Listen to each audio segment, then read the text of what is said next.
기도하심으로 2020년 성탄절 감사 예배를 하나님 앞에 드리겠습니다. 사랑이 많으신 하나님, 아기 예수가 이 땅에 오심을 기뻐하며 찬양한 그 놀랍고 풍성하시고 큰 날임에도 불구하고 코로나19로 말미암아 하나님 모든 사람들이 지금 아무것도 하지 못하고 집에 갇혀만 있어야 될 수밖에 없는 이 상황 속에서도 하나님, 우리 주님이 오심을 기뻐하며 찬양할 수 있도록 하나님 공간을 허락하시고 시간을 허락하시며 우리에게 온라인으로라도 예배드릴 수 있도록 인도하여 주시니 감사드립니다. 하나님, 이 예배를 통하여서 비록 멀리 거리는 떨어져 있지만 함께 한 마음이 되어서 우리 아기 예수님의 탄생을 기뻐하며 축하하는 귀한 예배가 되게 하여 주시옵소서. 오늘도 이 예배 가운데 성령 하나님 임재하시며 역사하여 주시옵소서. 예수님 이름으로 축복하며 기도합니다. 아멘. 다같이 사도신경으로 우리의 신앙을 고백하겠습니다. 나는 전능하신 아버지 하나님 천지의 창조주를 믿습니다. 나는 그의 유일하신 아들 우리 주 예수 그리스도를 믿습니다. 그는 성령으로 잉태되어 동정녀 마리아에게서 나시고 본디오 빌라도에게 고난을 받아 십자가에 못 박혀 죽으시고 장사된 지 사흘 만에 죽은 자 가운데서 다시 살아나셨으며 하늘에 오르시어 전능하신 아버지 하나님 우편에 앉아 계시다가 거기로부터 살아있는 자와 죽은 자를 심판하러 오십니다. 나는 성령을 믿으며 거룩한 공교회와 성도의 교제와 죄를 용서받는 것과 몸의 부활과 영생을 믿습니다. 아멘. 찬송 부르겠습니다. 122장 참 반가운 성도요. 찬송가 122장입니다.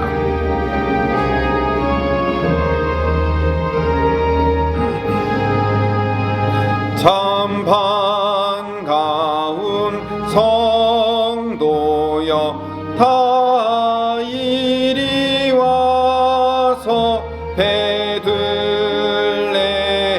성 안에 가봅시다. 저 구유에 누이신 아기를 보고 엎드려 절하세 엎드려 절하세 엎드려 절하세 구주 나셨네. 저 천사여 찬송을 높이 불러서 이 광활한 천지에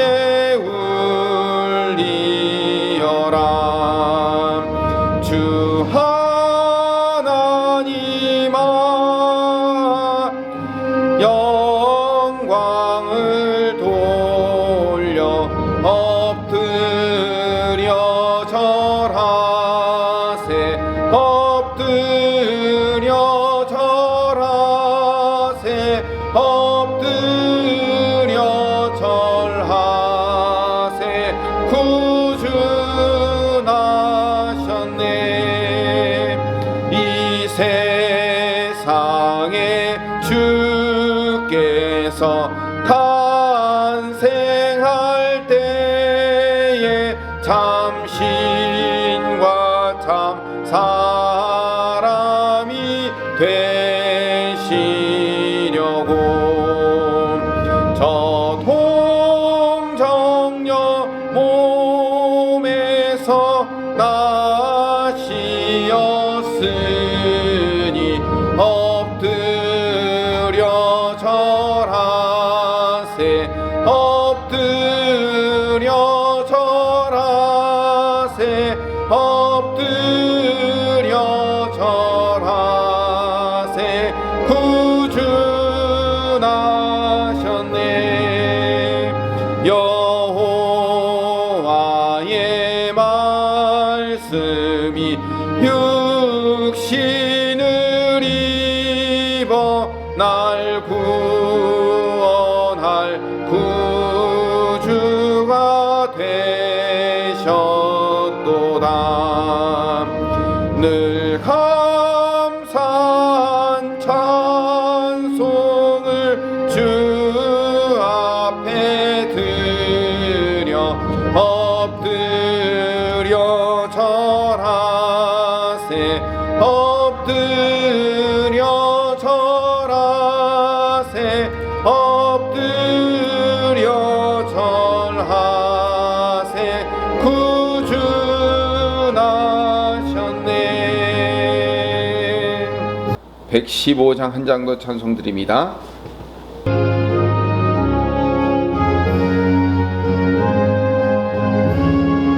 기쁘다 구주 오셨네. 만백성 맞으라. 온 교회여 다 일어나. 다 찬양하여라. 다 찬양하여라. 다 찬양하여라.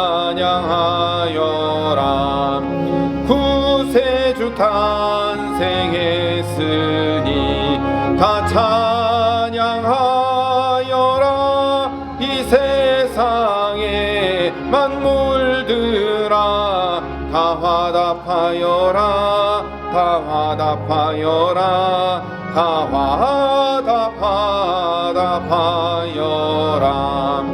온 세상 죄를 사하려 주 예수 오셨네. 죄와 슬픔 몰아내고 다 구원하시네. 다 구원하시네. 다 구원하시네. 은혜와 진리 되신 주 다 주관하시니. 만국 백성 구주 앞에 다 경배하여라. 다 경배하여라. 다 경배하여라.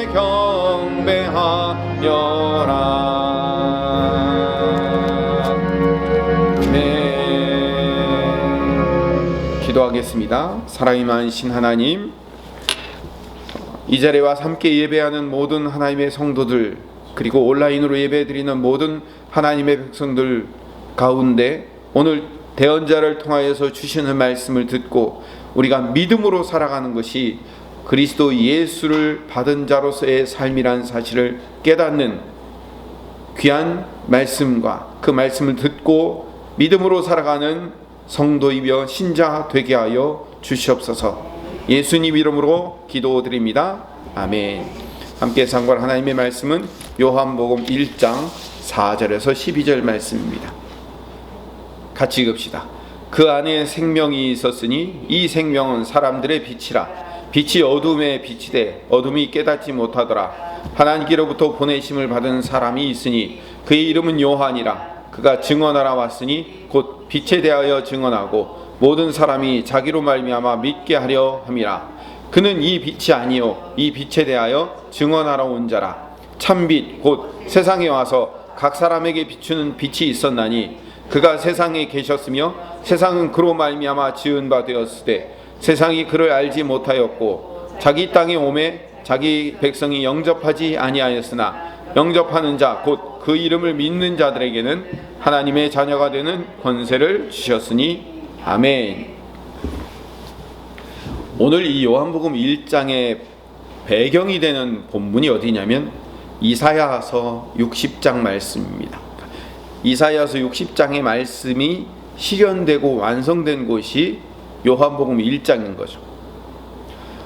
여러분도 잘 아실 거예요. 이사야서 60장 그러면 거기가 무슨 내용이 있어요 할지 모르겠지만요, 이사야서 60장 1절 말씀은 여러분들이 너무나도 잘 아는 말씀이에요. 일어나라 빛을 발하라 이 빛이 너희에게 이르렀고 하면서 일어나라 빛을 발하라 이 얘기 많이 들으셨죠.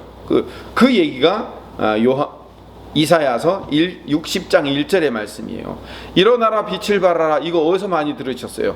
신년 주제 설교로 가장 많이 나오는 본문 중에 하나가 일어나라 빛을 발하라예요. 또 한 군데가 어디냐면 선교사들 파송 예배로 주로 사용하는 제목이 뭐냐면 일어나라 빛을 발하라예요. 거기서 많이 사용하는 그런 본문이에요. 그런데 사실은요, 이사야 60장 말씀은 신년 설교의 주제가 되기에는 적합하지 않아요. 선교사님들의 파송 예배 주제로도 그렇게 썩 적합한 말씀은 아니라는 것을 여러분들이 아셔야 돼요. 그러나 이사야 60장의 말씀은 우리 성도들이 일어나 빛을 발하기 위해서 우리를 권면하고, 새해가 시작되었기 때문에 우리를 권면하고, 또 선교사들이 복음을 가지고 어두운 땅에 가서 빛을 발하라고 권면하는 말씀으로 주신 게 아니고, 거기에 썩 적절한 말씀이 아니고, 우리가 빛을 발하는 이야기가 아니고 빛이신 분이 우리에게 오셨다는 이야기예요. 거기에 초점이 있는 거예요. 그 빛으로 오신 분을 경배하고 찬양하는 것이 60장의 목적인 거죠. 제가 수도 없이 말씀드리잖아요.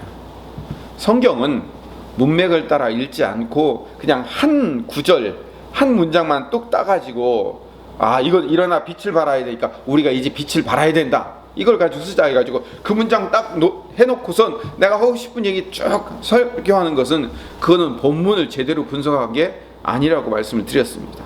우리에게 늘 이런 오류가 많이 있습니다. 예를 하나 들어볼까요? 오늘 성탄절이니까 성탄절 하면 우리가 세상 사람들이 제일 먼저 뭐가 생각날까요? 산타클로스, 트리, 루돌프 사슴꽃. 세상 사람들은 아마 그걸 많이 생각할 겁니다. 근데 성탄절의 주인공은 누구죠? 예수 그리스도, 우리 주님이신 예수님이 성탄절의 주인공인 거예요. 근데 세상은요, 성탄절의 주인공을 산타클로스라고 생각을 하는 거예요. 그러니까 이게 성탄절의 근본 의미가 뭔지도 모르고 전혀 엉뚱한 것을 가지고 성탄절을 기뻐하고 즐거워하고 선물 나누는 시간, 이런 정도로 생각하게 되는 거죠. 심지어는 그 세상 사람들이 알고 있는 그 성탄절에 산타클로스도 빨간 그 옷을 입고요, 산타복을 입고 뚱뚱한 백인 할아버지가 수염 이만큼 기르고선 루돌프 사슴을 타고, 그리고 마차를 타고 굴뚝으로 내려와서 빨간 양말 안에다가 선물 넣고 가는 그런 사람으로 생각하는데, 지금 우리가 알고 있는 그 산타클로스의 이미지는 누가 만들었는지 아십니까? 코카콜라 회사에서 만들었어요. 우리가 생각하는 거와 전혀 달라요. 산타클로스는 누구냐면요, AD 280년경, 그러니까 예수님이 죽으시고 부활하시 승천하신 다음에 약 280년이니까 거의 300년이 다 돼가는 그때 지금의 터키 지역, 그 지금의 터키 지역은 누가 살고 있었냐면 아랍 민족이 살고 있었지 않아요. 280년 전에는 AD 280년에는 아랍 민족이 살고 있지 않고 거기에 돌궐족이 살고 있었어요. 그럼 돌궐족이 어딜까요? 돌궐, 우리하고 비슷한 사람들이에요. 우리하고 피가 비슷한 사람들이 돌궐족이 거기에 살고 있었어요. 그러니까 산타클로스의 이 성 니콜라스는요, 돌궐족이었기 때문에 누구처럼 생겼을까요? 저처럼 하면 생겼을 수 있어요. 왜? 우리 사람이니까. 부자였던 모양이에요. 자기가 가지고 있던 전 재산, 상속받은 전 재산을 가난한 사람들한테 다 나눠주고, 그리고 일생을 가난한 사람들을 도우면서 살다가 죽었어요. 그래서 이 성 니콜라스를 성인으로 추대했어요. 그래서 12월 6일 날이 성 니콜라스의 기일이 되었어요. 그래, 그를 기리면서 이 성 니콜라스가 어린아이들에게 쿠키와 사탕을 구워서 나눠주고 한 것들을, 그걸 기념하기 위해서 사람들이 전부 다 쿠키와 사탕을 받기 위해서 신발을 바깥에 내놓고 이웃 주민들이 그 쿠키와 사탕을 이웃 사람들에게 나눠주고 성 니콜라스를 본받는 행동을 하면서 이것이 전파가 되기 시작한 거예요. 어디서 전파됐냐면 이 이야기가 네덜란드에서 전파가 되기 시작했어요. 왜냐하면 네덜란드의 성인으로 추대되었기 때문에. 그러니까 터키 사람이 어느 날 네덜란드의 성인으로 추대가 된 거예요. 근데 이 네덜란드 사람들이 신대륙으로 넘어갔어요. 그래가지고 미국이라는 신대륙으로 넘어가서 거기서 세인트 닉을 전파하고 12월 6일 날 그 사탕 받고 쿠키 받는 것을 기념하는 것이 온 네덜란드 사람뿐만 아니라 신대륙에 있는 사람들에게 그 소문과 풍습이 퍼져나가기 시작했어요. 그런데 원래 이름은 성 니콜라스, 이 성이라는 것은 성인을 붙일 때 세인트 니콜라스 이렇게 하는데, 이 세인트 니콜라스의 네덜란드어가 어떻게 되냐면 신터클라스라고 불러요. 근데 이 신터클라스가 나중에 신대륙으로 넘어와가지고 그 미국 사람들한테는 산타클로스로 변형이 돼버린 거예요. 그래서 성 니콜라스가 산타클로스라는 말로 바뀌게 된 거예요. 그때까지만 해도 유명하진 않았는데, 소설가 워싱턴 어빙이라는 사람이 자기의 소설에서 뉴욕의 역사라는 책을 썼는데, 거기에서 이 성 니콜라스를 뉴욕의 수호 성인으로 만들면서 대중화되기 시작했어요. 그래서 성 니콜라스는 술록이 끄는 마차를 타는 백인의 뚱뚱한 할아버지가 아니고 터키 지방, 즉 중동 지방의 동양인의 얼굴을 한 마른 체형의 사람이라고 상상할 수 있는 거예요. 그러니까 우리가 지금 코카콜라 회사에서 만든 이미지하고 실제 성 니콜라스하고도 얼마나 다른 거예요. 이런 거예요. 성경도 마찬가지예요. 성경도 일어나라 빛을 발하라 라고 60장 1절 말씀을 딱 적어놓고, 그래 우리가 2021년도에는 일어나 빛을 발하야 됩니다. 빛을 발하기 위해서는 첫째 이렇게 해야 됩니다. 이렇게 하는 것은요, 성경 본문을 아예 읽어보지 않고 그 성경에 있는 한 단어만, 한 구절을 가지고 와가지고 내가 그 얘기를 하고 있는 거예요. 지금 절대로 그렇지 않아요.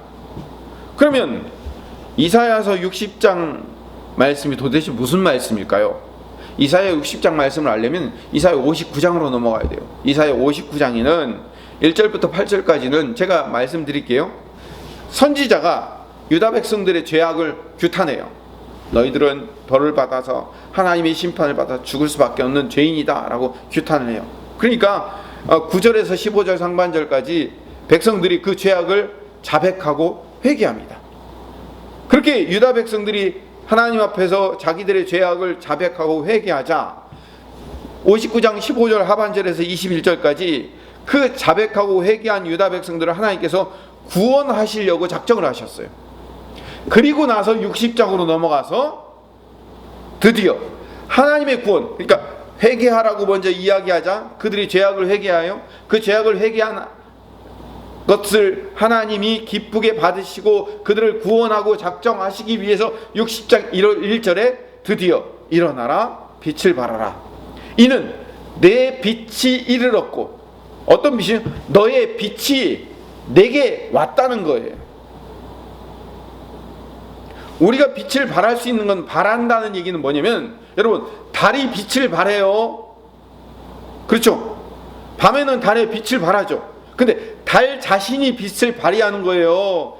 해의 비침을 우리에게 전달해 주는 거예요.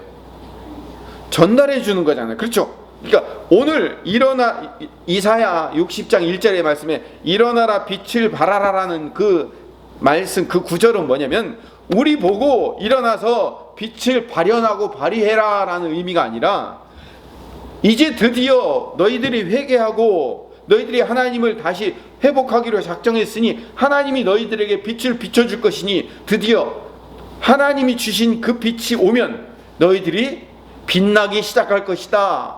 하나님의 그 영광이 너희에게 임하면 너희들에게 그 영광이 드러나기 시작할 것이다 라는 이야기를 하고 있는 거예요. 그러니까 전혀 다른 이야기를 하고 있는 거죠.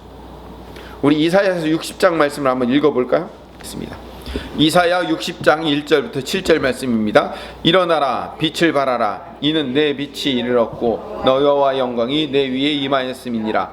보라 어두움이 땅을 덮을 것이며 캄캄함이 만민을 가리려니와 오직 여호와께서 내 위에 임하실 것이며 그의 영광이 내 위에 나타나리니 나라들은 내 빛으로 왕들은 비치는 내 광명으로 나아오리라. 내 눈을 들어 사방을 보라. 무리가 다 모여 내게로 오느니라. 내 아들들은 먼 곳에서 오겠고 내 딸들은 안기어올 것이라. 그때 내가 보고 기쁜 빛을 내며 내 마음이 놀라고 또 화창하리니 내게로 돌아오며 이방 나라들의 재물이 내게로 옴이라. 허다한 낙타 미디안과 에바의 어린 낙타가 내 가운데에 가득할 것이며 스바 사람들은 다 금과 유향을 가지고 와서 여호와의 찬송을 전파할 것이며 게다라의 양 무리는 다 내게로 모일 것이요 느바요새 순양은 내게 공급되고 내 제단에 올라 기꺼이 받음이 되리니 내가 내 영광의 집을 영화롭게 하리라. 아멘. 여호와 하나님께서 당신의 백성들을 구원하시려고 빛을 보내신다라고 말씀하고 있어요. 그게 60장 1절부터 7절까지의 말씀이에요. 그 빛은 어디서 나온 빛이라고요? 여호와의 영광에서 나온 빛이라고 본문이 분명히 말하고 있어요. 그 빛이 하나님의 백성 위에 임할 것이라는 것을 언약하고 예언한 내용이에요. 근데 19절에서 20절 말씀을 읽어봅시다. 19절 20절 이사야 60장 19절 20절 같이 한번 읽어봅시다.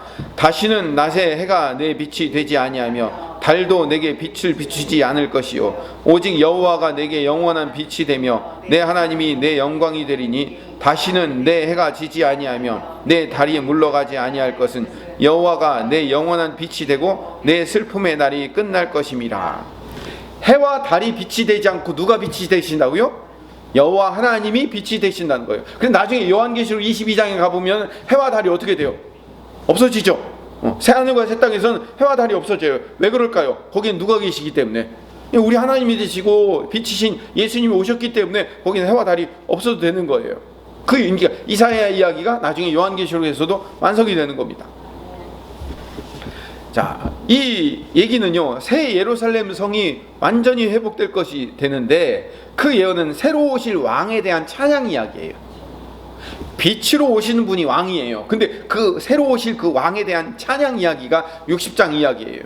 그 새로 오실 왕께서 죄악으로 얼룩진 당신의 백성들이 회개하고 하나님께서 구원을 선포하셨을 때 새롭게 오실 그 왕이 그 구원을 완성하시고 완수하실 것이다, 이걸 예언하고 있는 거예요. 그러니까 사실 60장의 말씀은 누구 이야기예요? 예수님 얘기인 거예요. 예수님 얘기.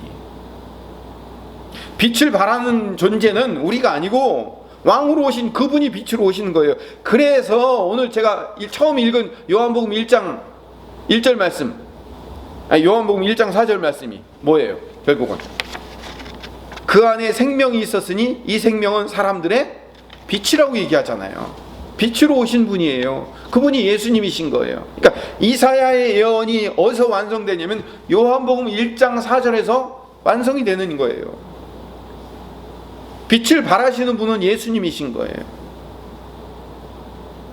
여호와의 영광이 임한 빛으로 예수님이 오셨어요.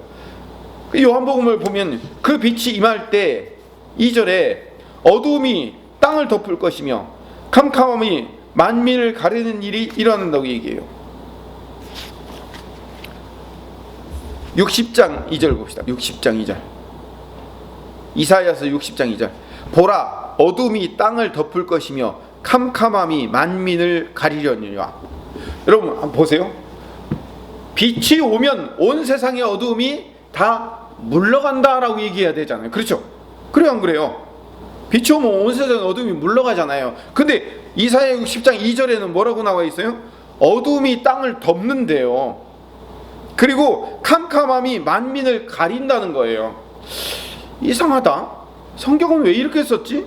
일어나라 빛을 발하라. 이는 내 빛이 이르렀고 여호와의 영광이 내 위에 임하였으면 그 빛이 온 세상에 쫙 퍼져갖고 온 세상의 어둠이랑 어둠이 다 깡그리 사라지고 없어지는 그런 놀라운 빛, 광명이 일어나는 세상이 될 거라고 생각했는데 그게 아니고 그 빛이 비치자마자 어두움이 땅을 덮네? 왜 이러지? 왜 이러지? 이 아이러니가 어디서 풀릴까요? 요한복음에서 풀려요. 요한복음 어디서 풀리냐면 요한복음 1장 가봅시다. 요한복음 1장 5절 요한복음 1장 5절 말씀 읽어봅시다. 시작. 빛이 어두움에 빛이 돼 어둠이 깨닫지 못하더라. 여러분 그 안에 생명이 있었으니 이 생명은 사람들의 빛이라고 해주고 빛이신 분이 이 땅에 딱 오셨어요. 근데 뭐라고요? 빛이 어두움 위에 비쳤는데 어두움이 깨닫지를 못하는 거예요. 어둠이 깨닫지를 못하는 거예요. 뭐라 이게 뭐지? 지금 이사야의 이야기와 요한복음 1장의 이야기가 묘하게 어떻게 돼요? 서로 맞아떨어지잖아요. 연결되고 있잖아요. 지금 제가 사실은 이 이야기 하고 싶어서 여기까지 끌고 온 거예요. 여러분 지금 요한복음을 펴셨죠? 요한복음 1장 9절에서 11절 말씀도 같이 더 읽어봅시다. 요한복음 1장 9절에서 11절 말씀 시작. 참빛 곧 세상에 와서 각 사람에게 비추는 빛이 있었나니 그가 세상에 계셨으며 세상은 그로 말미암아 지은 바 되었으되 세상이 그를 알지 못하였고 자기 땅에 오매 자기 백성이 영접하지 아니하니. 아니, 빛이 오면 온 세상이 밝게 빛나야 되고 빛이 오면 온 세상이 그 빛을 다 영접해서 그 빛을 드러내고 일어나라 빛을 발하라, 그 빛을 전달하는 통로가 되어야 되는데 온 세상이 그를 알지 못한다는 거예요. 온 세상이 어둠으로 덮여 있다는 거예요. 자기 땅에 왔는데 자기 백성들이 심지어 영접하지를 않더라는 거예요. 그러니까 결국은 이사야 60장 2절 말씀, 보라 어두움이 땅을 덮을 것이며 캄캄함이 만민을 가리려니와의 예언이 초림하신 예수님에 의해서 성취되고 완성되고 있는 것을 보여주고 있는 거예요. 또 빛으로 오신 분은 또 다른 말로 별로 오신 분으로도 성취됩니다. 빛으로 오신 분은 별로 오신 분으로 성취돼요. 별로 오시는 이야기가 어디에 등장합니까? 마태복음에 등장하죠. 동방박사가 뭘 따라와요? 별을 따라오죠. 그렇죠? 별을 따라왔다는 얘기는 지금 우리는 빛은 빛이고 별은 별이지 그게 뭐가 똑같아라고 생각했지만 고대 근동사회에 이 사람들은요 빛이나 별이나 똑같이 취급을 했어요. 그래서 그들은 별을 따라왔다는 것은 뭘 따라온 거예요? 빛을 따라온 거예요. 동방박사 세 사람이 빛을 따라왔어요. 왜? 메시아 왕 되신 그분이 빛이 그 왕 되신 분의 빛이고 그 빛이 따라가기 때문에. 이사야 60장 말씀으로 가봅시다. 이사야 60장 6절 7절로 가봅시다. 6절 7절 같이 읽어봅시다.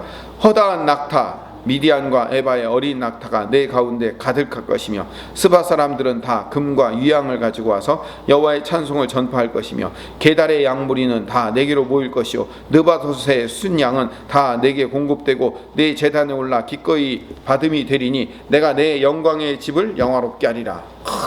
어떻게 이사야서에서는 어떻게 등장하냐면 온 세상에 허다한 낙타들이 다 그 빛으로 모인다는 거예요.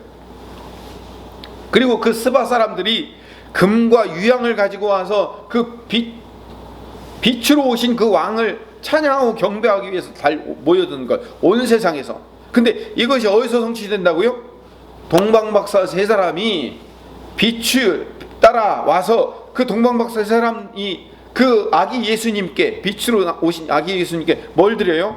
황금과 유향과 모량을 드리죠. 근데 그 동방박사가 뭘 타고 와요? 마태복음에 뭐라고 나와요? 낙타를 타고 온다고 나오잖아요. 낙타를 타고 와서 황금과 유향과 모략을 드리고, 자 보세요. 빛을 따라와서 낙타를 타고 와서 황금과 유향과 모략을 드림으로 다 성취하고 있는 거예요 지금. 또 60장 7절에 보면 게달의 양물이 그리고 느바솥의 순양이 다 공급되고 모든 양이란 양들이 다 모인다고 그랬어요. 근데 여러분 누가복음에 보면, 마태복음에는 동방박사 세 사람 얘기가 나와요. 근데 누가복음에는 누구 얘기가 나와요? 목자들이 양떼를 데리고 소식을 듣고, 천사들로 소식을 듣고 그 양떼를 데리고 어떻게 돼요? 그 아기 예수님을 향해서 와서 목자들이 경배하잖아요. 양들 데리고 목자들이 와서 경배하는 것을 가지고 뭐예요? 이사야 60장 7절의 말씀이 성취되고 완성되더라는 거죠. 무슨 얘기를 하고 싶은지 아시겠죠? 이사야 60장 말씀이 지금 복음서에서 하나씩 하나씩 성취되고 있는 거예요. 그러니까 근데요 한 가지 약간 좀 이건 아니다라는 생각이 드는 게 있어요. 죄송합니다. 이사야서를 읽을 때는 뭔가 엄청난 사역이, 온 세상에 양이란 양은 다 모이고 온 세상에 낙타란 낙타란 다 모이고 온 세상에 금과 유향과 보물들을 다 갖고 모인다라는 그런 의미로 이사야서에 나와 있는데, 막상 복음서에서는 뚜껑을 여니까 어떻게 됐다고요? 별 따라서 딱 세 사람이 황금 유향 모량 가지고 왔어요. 목자들이 양떼 데리고 와가지고 그 근처에 있는 목자들이 와가지고 예수님을 경배해요. 이거는 뭔가 약간 좀 섭섭하고, 이 온 인류의 구원자가 오셨는데 뭐 좀 섭섭하게 그런 거 아닌가라는 생각이 들 때가 있죠. 그러나 예수님의 탄생은 이사야 60장의 예언을 완벽하게 성취하고 있는 거예요. 또 요한복음에서는 빛으로 왔지만 그 빛을 알지 못하며 자기 백성들이 영접하지 않았다고 말함으로 예언의 성취를 안수하는 거예요. 자 보세요. 마태복음에서는 동방박사 세 사람의 경배로, 누가복음에서는 목자들의 방문으로, 요한복음에서는 빛으로 왔지만 그 빛을 자기 백성들이 알지 못한다는 것. 이걸로 요 이사야 60장의 말씀을 하나씩 완성하고 있더라는 거죠. 오늘 말씀을 정리하겠습니다. 이사야의 거창하고 거대한 예언이 복음서에서는 왜 이렇게 초라하게 이루어질까요? 예수님의 공생의 사역을 공관복음에서 쭉 나열하는 것을 읽어보면 약간 그런 느낌이 들어요. 제가 마가복음을 전공했거든요. 마가복음 4장과 5장에 보면 예수님의 메시아 되심을 설명하는 장면이 마가복음 4장과 5장이에요. 예수님의 메시아 되심. 그러니까 제가 두 번째 석사학위를 받을 때 그 본문 자체도 마가복음 4장하고 5장이었어요. 그래서 제가 그 본문을 연구했어요. 거기 보면 예수님의 메시아 되심에 대해서 어떻게 설명하고 있냐면 마가복음 4장에서는 바람과 바다를 잔잔하게 하시는 분으로 등장해요. 그래서 갈릴리 호수를 타고 가는데 어떻게 막 풍랑이 일으니까 바람에게 바다에게 명령하니까 잔잔해지잖아요. 그게 4장에 나와요. 5장으로 넘어가면 귀신 들린 사람을 고치는 사건이 나와요. 그 거라사 지방에 그 무덤에 묶여서 쇠사슬에 묶여 사는 그 사람이 예수님을 만났을 때 예수님이 그 귀신을 날아가니까 그 귀신이 2,000마리의 그 돼지떼에게로 몰려가서 거기서 들어가서 바다에 빠져서 죽는 사건이 등장해요. 5장 후반부에 가면 죽은 해당장 야이로의 딸이 달리다곰 하니까 일어나는 사건이 등장해요. 이 세 사건의 연속이 뭐냐면 메시아이신 분의 메시아됨을 보여주고 있어요.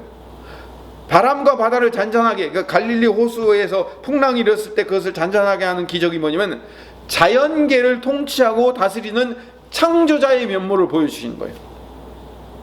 거라사 지방의 무덤에 사는 귀신 들린 자의 귀신을 돼지떼에게 쫓아내는 사건은 악한 영적 세력과의 싸움에서 승리하는 이야기를 하고 있어요. 회당장 야이로의 딸을 죽은 야이로의 딸을 살려주는 사건은 죽음의 권세를 이기시고 부활하고 새 생명을 주시는 메시아로서의 사역을 보여주고 있는 거예요. 메시아 되신 예수님은 마가복음 4, 5장에 보면 자연계를 통치하시는 분, 악한 영적 세력을 싸워 이기시는 분, 부활과 새 생명을 주시는 분, 세 사건으로 설명하고 있어요. 그런데 아까 처음에 제가 말씀드렸는데 왠지 모르는 초라함과 자금으로 오시는 분이 아닌가라는 섭섭함이 있어요. 솔직하게.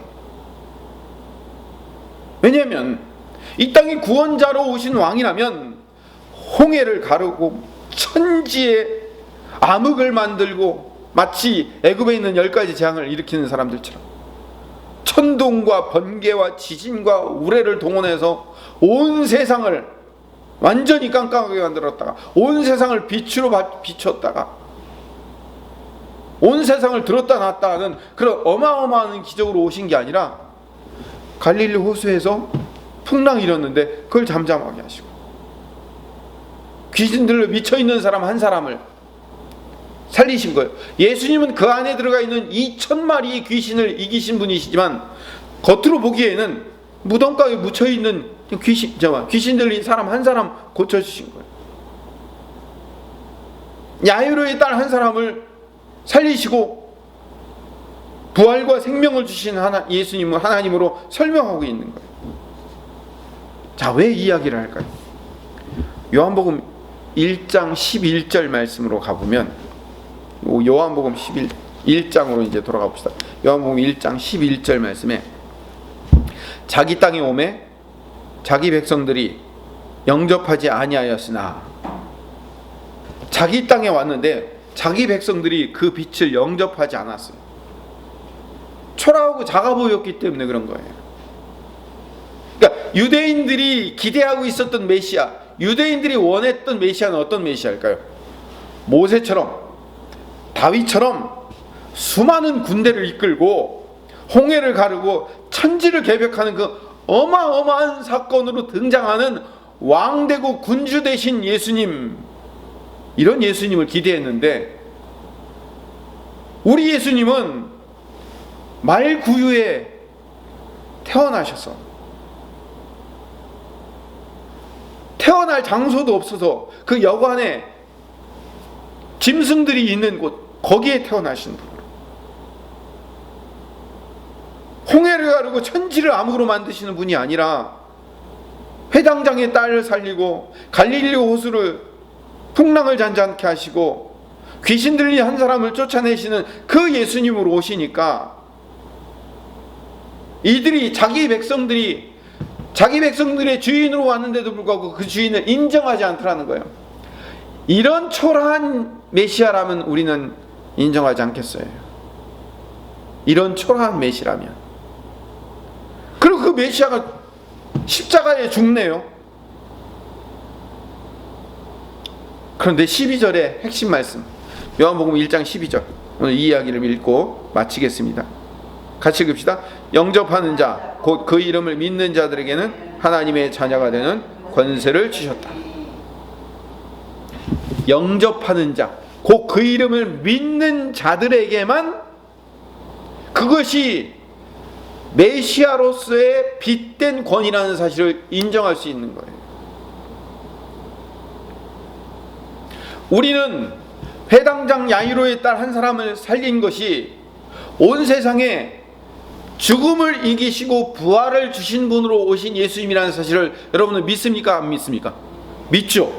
왜? 우리는 어떤 사람이기 때문에? 영접하는 자, 곧 그 이름을 믿는 자이기 때문에. 그러나 세상은요, 그 뭐 어린 여자애 하나 살렸다고선 그게 무슨 메시아야? 뭐 그런 거는 다른 사람들도 다 하지 않아? 이렇게 생각하는 거예요.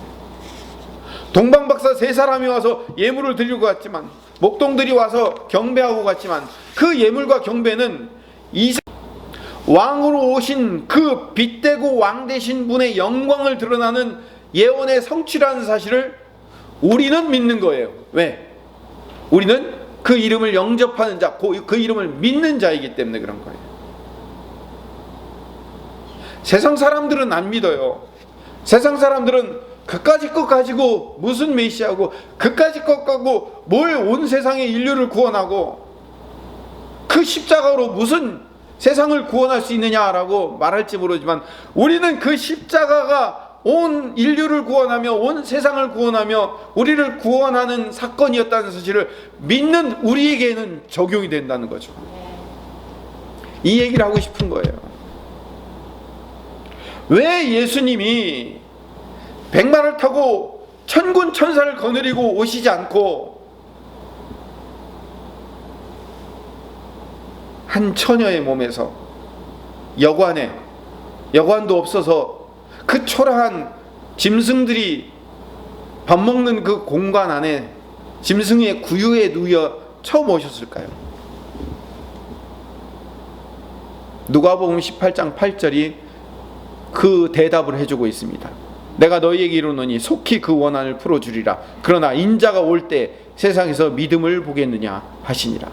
우리의 믿음을 보고 계시는 거예요. 세상은 그 일로 말미암아 그 예수님을 메시아로 인정하지 않아요. 그러나 우리는 인정하는 사람들이에요. 우리에는 뭐가 있기 때문에? 믿음이 있기 때문에. 주님은 우리의 믿음을 요구하고 계시는 거예요. 이 땅에 하나님의 백성들에게 가장 필요하고 요구되는 것은 성도들의 믿음인 줄로 믿습니다. 세상 사람들은 그깟 것이 뭐 그리 대단하고 그런 것이 무슨 세상을 구원하냐고 생각하겠지만, 우리는 창조주 하나님의 도우심이며 구원자 예수님의 절대적인 은혜이며 성령님의 기가 막힌 간섭이심을 믿고 있는 거예요. 제가요 머리가 굉장히 아프고 힘들었는데 기도를 했는데 하나님이 제 머리를 오후에 말까먹어 깨끗하게 치유해 주셨어요. 약 먹어도 되는 거야. 뭐 그런 거 갖고 오전에 머리 아팠다가 오후에 머리 깨끗한 거 가지고 그게 무슨 하나님의 도우심이야? 그것도 가만히 네가 쉬고 있었으니까 그렇게 됐겠지 라고 세상 사람들은 생각할 수 있어요. 그러나 하나님의 도우심을 입고 하나님의 도우심을 의지하는 우리는 내 삶에 진행되는 아주 작고 초라한 일처럼 보이지만 그 사건을 통해서 하나님께서 나와 함께 하신다는 사실을 믿고 하나님이 내 기도를 들어주셨다는 사실을 믿고 사는 사람들이 뭐예요? 믿음의 사람이며 신자인 줄로 믿습니다. 제가 2주 전부터 스트레스 증후군이라는 판정을 받고 2주를 꼬박 새벽 예배도 안 드리고 쉬었습니다. 처음에 한 사흘간은요 정말 아무것도 볼 수 없더라고요. 이게 책을 이렇게 봐도 5분 이상을 집중도 못 하겠고 컴퓨터 화면을 봐도요 몇 분을 집중을 못 하겠는 거예요. 나 이러다가 목회를 과연 할 수 있을까라는 의심이 들 정도로 아무것도 안 보이는 거예요. 그럼에도 불구하고 하나님께서 제게 맡기신 양들을 돌볼 책임과 의무와 또한 그 안에 기쁨이 있다는 것을 제 마음 가운데 심어주셨어요. 그래서 너한테 감당할 수 있는 충분한 능력을 내가 도로 줄 거야 라는 그런 마음이 제 안에 생겼어요. 그렇게 아무것도 보이지 않는 상황 속에서도 마음 가운데 기대가 있었어요. 회복되겠지 뭐. 아무것도 보이지 않는 상황 속에 정말로 월, 화, 수 계속됐는데요 정말 아무것도 보이지 않아요. 겉으로는 태어난 척하고 있었는데 제 마음은요 불안했어요. 이러다가 이 목회도 그만두는 거 아니야? 이러다가 아무것도 못하는 거 아니야? 이러다가 내가 좋아하는 책이면 성경이면 아무것도 못 보는 거 아니야? 라는 두려움 속에서도 안에 기대감이 생기기 시작해요. 그래, 하나님이 하시겠지. 하나님이 책임지실 거야.